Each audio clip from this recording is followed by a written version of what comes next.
Las 8:06 de la mañana estamos en ampliación de noticias con Patricia Ricardo. Muy buenos días, amigos. ¿Qué tal, Raúl? ¿Cómo están todos? Estamos iniciando una semana que va a ser intensa, previo a las Navidades. Y estamos con el ministro del Ambiente, Manuel Pulgar Vidal, recién llegado de Francia, donde ha estado pues tratando el tema del cambio climático, pero llega por supuesto al clima político. O sea, va de clima en clima. Bienvenido, ministro, gracias por estar con nosotros. Hola, Raúl, Ricardo, Patricia, espero que ese clima también cambie. Sí, bueno, para eso se necesita varias contribuciones, no financieras, sino de sensatez. Bueno, sin duda nos estaba usted contando lo importante que ha sido la presencia, naturalmente, de 195 países. Han sido largas semanas, ha habido todo un afán constructivo y el Perú ha sido mencionado y aplaudido, cosa que efectivamente nos llena de orgullo. Y en líneas generales me gustaría que nos dijera primero cuál era el clima en que se vivía, dado que efectivamente Francia pues ha padecido todos los problemas y lo sigue padeciendo en realidad, los problemas de la violencia yihadista. Sin embargo, pues se creó todo un espacio que efectivamente tiene una meta muy ambiciosa, ¿no es cierto? Y también ha habido entusiasmo, emotividad, ¿no? El día del cierre, muchos dirigentes verdaderamente casi estaban al borde de las lágrimas, ¿no es cierto? Lloraron, en realidad. Lloraron. Algunos soltaron varias Usted lágrimas. También un poquito, ¿no? Un poquito, algunas siempre se suelta. Bueno, felicitaciones, la verdad yo creo que para el Perú es un motivo de orgullo y como en todo el mundo, un motivo también de simpatía a esta perspectiva de poder eliminar el terrible problema del clima y el cambio climático. Cuéntenos. Sí, Raúl. Bueno, rápido, el clima, podría decir que 4 climas, ¿no? El clima en la temperatura estaba razonable, hacía frío, es invierno europeo. El clima político venía a una elección que ha sido domingo, entonces esto se estaba cerrando un día antes de la elección y creo que de todas maneras para el presidente Hollande y el ministro Fabius un resultado exitoso era fundamental para asegurar un resultado razonable en estas elecciones y como sabemos Le Pen no pudo ganar las regiones que estimaba iba a ganar, entonces eso es interesante. El clima de seguridad razonable, uno piensa que pues está militarizada la ciudad, hay seguridad, se nota, pero es bastante razonable y permite la vida ciudadana con mucha tranquilidad. Y ahora sí, el clima de negociación tenso para cortarse con la hoja de un papel, ¿no? Entonces, con el filo de un papel. Porque creo que, Raúl, insistiré en que no hay negociación más compleja y más difícil que la negociación climática, porque lo que se pretendía alcanzar y finalmente se alcanzó es lo que hoy día un artículo Mirko Lauer decía, un acuerdo que es tan relevante como la Declaración de Derechos Humanos del año 48 que hasta hoy día nos rige. Yo creo que ese es un símil perfecto. Se ha establecido un acuerdo que va a regir el futuro del mundo, con una economía claramente baja en carbono, decarbonizada, para decirlo en términos exactos, y resiliente a las consecuencias del cambio climático. Y para ser breve en el logro, y para que los oyentes y televidentes lo identifiquen, los principios de ambición, de que todos somos responsables, pero los desarrollados tienen mayor responsabilidad, están bien puestos.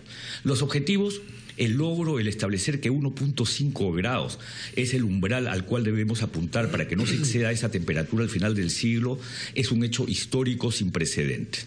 El objetivo, y que supone efectivamente esfuerzo y dificultad. Esfuerzo, dificultad, innovación, tecnología, capacidades, todo lo que significa. Entonces, y a su vez ese objetivo de economía decarbonizada y resiliente está. Luego están todos los mecanismos para alcanzarlo.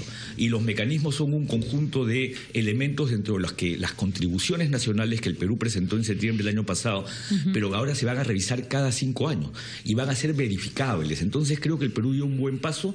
Ahora hay que fortalecer ese paso porque nos van a verificar y en función a eso es que las finanzas, la transferencia tecnológica se va a dar. Y luego están todos los medios de implementación, un conjunto de mecanismos y formas que te permiten decir esto se va a dar. Entonces es bien interesante cuando uno mira las críticas que pueden existir siempre son menores, lo que significa que el consenso se construyó. Yo no puedo dejar de mencionar a través de RPP una felicitación realmente fraterna a Francia porque ha hecho un gran trabajo.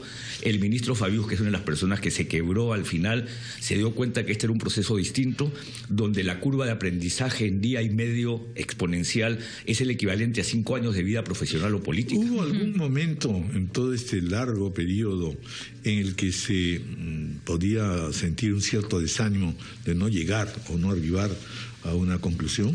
Yo creo que el viernes sí, pero el ministro Fabius hizo algo que es extraño, pero riesgoso, pero fue positivo. Habitualmente las postergaciones de estas conferencias suelen ser resultado de las crisis, incluso se dio así en Lima, y nos demoramos más, pero tuvimos éxito. En este caso específico, el ministro Fabius, sabiendo de ello, él, antes de entrar en crisis, decidió decir que se postergaba hasta el sábado. Y entonces demostró buen manejo, evitó la crisis y siguió caminando. Pero a su vez, ya al final, y todos lo sabemos en los medios, Nicaragua planteó una posición opuesta al acuerdo, que casi lo hace bloquear, y además los países africanos establecieron posiciones de cierto reparo de no verse directamente beneficiados. Y es que acá, Raúl, como es multilateralismo puro, la islita más pequeña de menos habitantes del mundo es tan importante como el país más poblado como China o el país económicamente más poderoso como los Estados Unidos. El clima nos iguala. Así es, el clima nos iguala y el multilateralismo nos obliga a construir consensos con un esfuerzo superior al que habitualmente tenemos presente cuando tomamos una decisión de esta naturaleza. Por eso esas lágrimas que reflejan un éxito reflejan también el esfuerzo y la construcción de un futuro que va a ser significativamente distinto, y se cierra el triángulo: acuerdo climático, Objetivos de Desarrollo Sostenible que se acordaron en septiembre, Agenda de Financiación para el Desarrollo en julio en Addis Abeba. Son los tres elementos centrales de decisiones mundiales que marcarán un mundo, Raúl, que va a cambiar de 180 grados, va a cambiar absolutamente en los próximos 15 años. Ahora, hay una frase que se dijo el día de los acuerdos y es: hoy hemos llegado a un acuerdo, a partir de mañana tenemos que trabajar para que se cumplan. ¿Y cómo? Porque lo que tenemos ahora es un consenso, pero en el papel. Eso se tiene que traducir en medidas concretas y se tienen que fiscalizar, además, cada cierto tiempo. ¿Cuál es un poco la dinámica que viene ahora a continuación? Sí. Siendo que las contribuciones nacionales, que son estos programas que cada país individualmente presenta para determinar sus metas de mitigación y adaptación, el elemento central del acuerdo, el elemento que incrementa la ambición, el contenido que ahora uno va a tener que decir cómo lo hizo, si la fuente es adecuada, si la información es idónea, etcétera, va a tener que solidificarse y a partir de eso establecer metas sobre las cuales uno va a tener como país que reportar. Esto significa que no va a ser simplemente pongo en un papel y te mando a la Secretaría de la Convención un programa medio falsón, no, tiene que ser un programa sólido.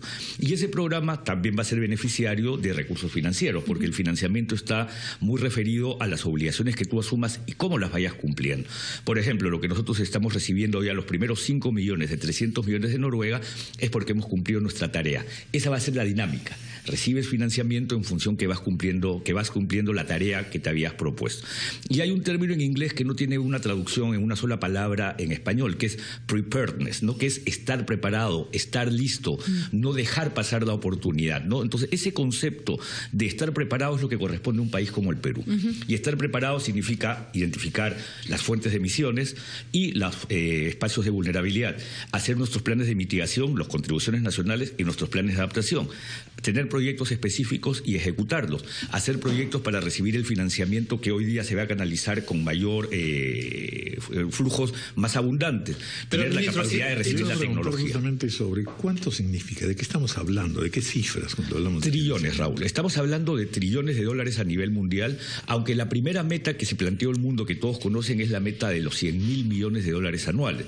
Ahora, esta meta no solamente se ha confirmado, sino que se ha dicho que el 2025 se debe hacer una nueva meta. Eso significa que los 100.000 millones de dólares anuales al 2020 se van a incrementar.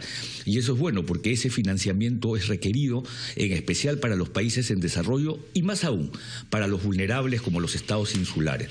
Es que te voy a dar una cifra, Raúl, que es interesante. ¿Sabes cuánto se subsidia anualmente a los combustibles fósiles, que es algo que tiene que ir eliminándose? 5.3 trillones de dólares al año. Entonces, como decía The Economist, cada minuto son como $1 millón. Entonces, ahorita en esta conferencia van varios millones de subsidios, en esta entrevista, de subsidios a los combustibles fósiles. Eso irá retrocediendo hasta que los subsidios a los combustibles fósiles dejen de existir. Porque si no, si tú subsidias, no tienes cómo promover energías más limpias, tecnología más adecuada, tecnología que emita menos carbono, ¿no? Hacemos una pausa, Chuchis y Ricardo.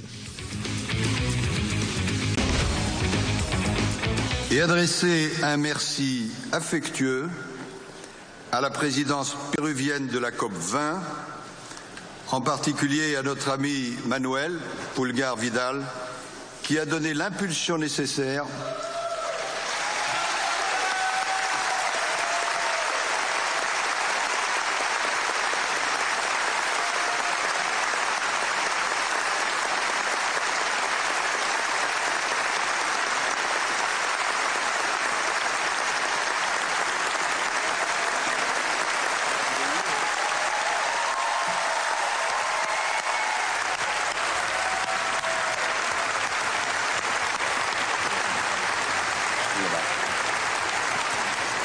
qui a donné l'impulsion nécessaire avant que nos amis...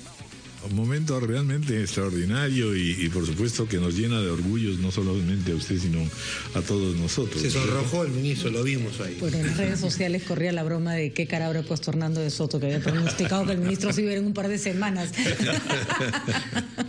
No, muy Sí, emocionante, muy emocionante. La vida Permítanme coloca las cosas en su lugar, claro, ¿no? Bueno, además es prolongadísimo el aplauso. Sí, claro. Es prolongado y personal y profesionalmente obviamente Claro. me llena orgullo, pero es bien por el Perú, porque la verdad es que 2 años y medio ha trabajado el Perú para esto, ¿no? Y como decía Cristiana Figueres, la secretaria ejecutiva de la convención, es la primera presidencia en la historia que ha trabajado tan largo, hasta el final de la COP21, es decir, hasta la concreción final del objetivo. Y en esto no puedo dejar, antes, perdón Ricardo, de mencionar el gran apoyo, trabajo colaborativo del presidente, que obviamente apoyó para que esto sea posible, el presidente de la República y la Cancillería. El equipo de la Cancillería es de primer nivel, ha sido genial, ha sido muy colaborador y eso muestra el trabajo multisectorial siempre a resultados positivos. Ministro, todos nos congratulamos, el mundo pues se felicita, pero hay algunos escépticos que estaban también alrededor de la realización de esta cumbre del cambio climático en París. Pero además recordemos que esos acuerdos, que son ambiciosos, deben ser ratificados por cada gobierno, por cada parlamento, cada congreso, y además el cumplimiento de estos o el incumplimiento en todo caso de los acuerdos, de las metas que son ambiciosas y que para algunos va a ser muy complicado cumplir, ese es el compromiso, pues no implica una sanción inmediata porque no se puede en estos niveles. ¿Cómo va a funcionar ese tema? El tema de la ratificación, hay algunas posibilidades de que eso no sea así más bien, y ¿quién nos asegura que todos van a cumplir? Sobre todo los grandes jugadores cuando hablamos de contaminación, de emisión de gases de efecto invernadero. Brevemente, sobre lo primero, la ratificación y el depósito de las ratificaciones se inicia el 22 de abril del 2016 en Nueva York. Entonces, cada estado, de acuerdo a sus reglas, hace las ratificaciones que correspondan. En algunos casos son decisiones ejecutivas, en otros países serán congresales. Esas son reglas internas y va y presenta el depósito el 22 de abril del 2016 hasta el 21 de abril del 2017. Cuando entre en vigencia este acuerdo, el 2020, y en todo caso a los 30 días en donde 55 de los 195 países han depositado su ratificación y que esos países equivalgan al 55% de las emisiones de carbono. Esas son las reglas. Y cada uno lo va a hacer, estoy seguro, nadie va a dar un marcha atrás. En eso estoy convencido. Porque eso me lleva a lo segundo, la famosa pregunta de si hay sanciones. El mundo y este proceso no está para sanciones. En realidad, ¿cómo podría sancionar a un Estado que no cumpla? Sacándolo de la comunidad internacional, borrándolo del mapamundi, es imposible. Entonces, ¿qué ocurre? Al que no cumpla no se beneficia de la innovación, de la tecnología, de los recursos financieros y todo lo que significa este acuerdo. Y te voy a poner el mejor ejemplo. Pero algunos pueden querer cumplir, ministro, pero sobre todo las economías en desarrollo. ¿Y yo cómo voy a crecer y cómo voy a industrializar o terminar de industrializar mi economía si es que no puedo justamente? O sea, ese proceso implica emisión de... Correcto, por eso es que este acuerdo tiene como gran virtud lo que se llama la diferenciación. En estas contribuciones nacionales los desarrollados se obligan a más corto plazo que los en vías de desarrollo. Por eso es que se construye desde abajo y eso es positivo. Y te voy a poner un ejemplo de cómo la sanción no es necesaria, sino que la sanción tiene otras formas de imponerse. Cuando se creó esta figura de las contribuciones nacionales en Varsovia y se confirmaron en Lima este reporte síntesis de efectos agregados, se dijo son voluntarias. ¿Sabes cuántos países, Ricardo, han presentado del mundo la contribución nacional que eran voluntarias? 185 de 195. ¿Quiénes no lo han hecho? Siria, obviamente. No lo ha hecho Libia. No lo ha hecho Nicaragua por una cuestión ideológica y otros 7. Entonces, 185 países ya dijeron cómo lo van a hacer y ahora ese compromiso lo tienen que ajustar a una veracidad absoluta porque se va a verificar. Entonces te das cuenta que es un proceso muy inteligente, es un proceso de vamos construyendo la confianza y te voy trayendo al redil. Y de persistencia. De persistencia, y creo que esa es la mejor manera de proceder.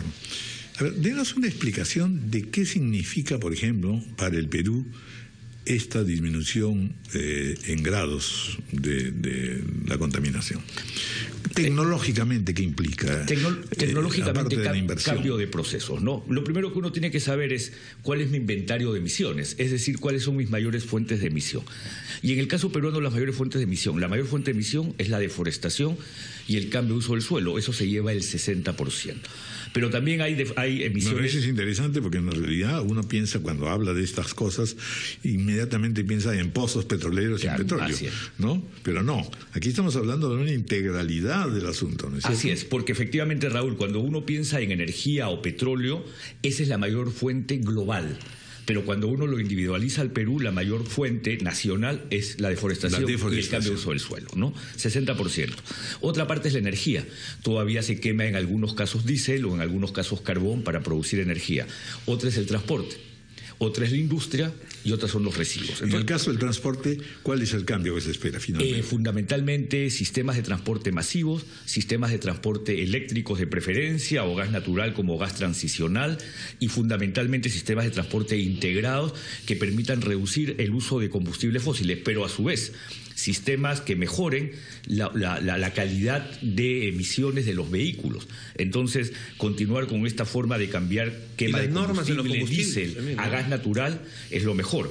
Pero el mundo, y ojalá que nos llegue pronto, evolucionará a autos eléctricos. Y ahí tenemos que trabajar. Ahí le voy a decir, es otro de los temas interesantes. Sí, tenemos al frente un desafío tecnológico, donde naturalmente los países avanzados propondrán más cosas, pero también nosotros, cada país a título interno, tiene que ir ajustando también piezas, por ejemplo, para poder cumplir con sus metas. Así es, y una cosa, Raúl, que a ti te va a interesar mucho. Si uno quiere llegar a iluminación LED en las calles o autos eléctricos, uno piensa que es tan solo un chasqueo de dedos de un gobierno. No, hay que mirar concesiones de distribución, hay que mirar contratos con generadoras, con distribuidoras, hay que mirar marcos tributarios, que está impidiendo que, por ejemplo, lleguen vehículos eléctricos liberados de aranceles, entre otras.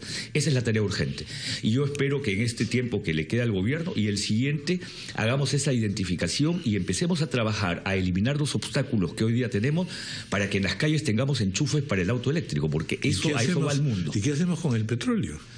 Bueno, el petróleo no sé a cuánto va ahora, ya va a 25, como 30 y algo, ¿no? 35 y dicen que seguirá bajando, y es que la historia del petróleo en el futuro del mundo probablemente sea historia. Es clarísimo que la combustión, la energía se puede lograr por distintas fuentes, todavía no son tan eficientes como el petróleo, esa es una realidad. Claro, la electricidad, pero, ¿cómo generamos electricidad para esos autos? Con fuentes eléctricas. Los autos generan fuentes eléctricas. Dos retos inmensos en el mundo: energías renovables y poder balancear las emisiones que generan los combustibles fósiles con lo que es la captura del carbono a través de una eficiencia energética. Y lo segundo, lo que dice Ricardo, baterías. O sea, lo que se llama el almacenaje es el gran reto de la humanidad, porque cuando tú tengas baterías más chicas que te duran más tiempo, la tecnología cambió. Mira, tú hablabas un momento con los amigos de RPP antes de la entrevista y hablábamos de Tesla. Tesla es una compañía que produce autos eléctricos que tiene más patrimonio con muy pocos vehículos que General Motors y que cada auto todavía cuesta $90,000, que es muy costoso. ¿Por qué? Porque la tecnología está evolucionando y sin embargo se agotan esos autos. Rápidamente no hay más en el mercado y tienen que estar produciendo nuevo. ¿Por qué? Porque ha mejorado la tecnología. Ministro, lo traigo a un tema local que revisábamos y que también es su preocupación, es precisamente el campo de acción de su ministerio. Lo que está ocurriendo en Madre de Dios, que era el objetivo central, donde empezaba también el proceso de formalización de la minería informal, donde acciona también la minería ilegal, donde hay un espacio muy claro, La Pampa, un espacio enorme, pero de lo que daba cuenta, pues, el hijo de una de las víctimas de, aparentemente, los madereros ilegales y la mafia que hay detrás, nos decía que esa minería ilegal que estaba en La Pampa había cruzado la pista, había dejado ya de afectar no solamente la zona de amortiguamiento de la reserva del Tambopata, sino también que ya había entrado a espacios de la reserva. ¿Y las autoridades? ¿Dónde están, ministro? No, estamos haciendo las interdicciones y efectivamente nosotros estamos haciendo seguimiento. Tuvimos una entrevista telefónica sobre el tema y nosotros estamos decididos a controlar eso. Pero están dentro ya decididos. Nosotros hacemos seguimiento con fotografía satelital y eventualmente, como hablamos en una conferencia, ahí debe haber una base militar. He hablado con el presidente sobre ese tema porque no hay otra forma de controlarlo. Ustedes en Google Maps han ellos pixeleado ese ámbito de